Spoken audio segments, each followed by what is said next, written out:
માતાજી મિત્રો, સ્વાગત છે તમારું જીજે ચેનલ વિડીયોમાં। આજનું ચેનલ છે દળિયોથી ગ્લાસ પાડવાના। જે ગ્લાસ પાડે તે વિજેતા, તેને ખાવા મશીન મચાવવાનું। ચાલો ચેનલ સ્ટાર્ટ કરીએ। તો આપણે મિત્રો ચેનલ સ્ટાર્ટ કરીએ। 3, 2, 1 સ્ટાર્ટ।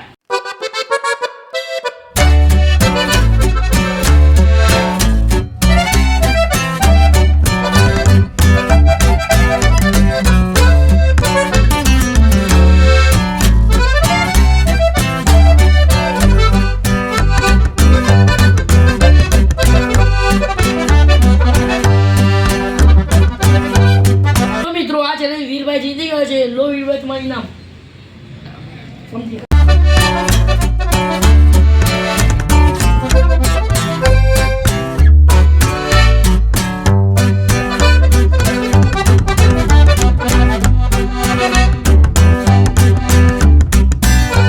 મિત્રો, આ વિડીયો તમને પસંદ આવે તો કોમેન્ટ જણાવી દો। આવા નવા વિડીયો જોવા માટે GJ channel like, comment, share અને સબસ્ક્રાઈબ કરી દો, જેથી તમે આવા નવા વિડીયો જોઈ શકો। 1, 2, 3 જય માતાજી।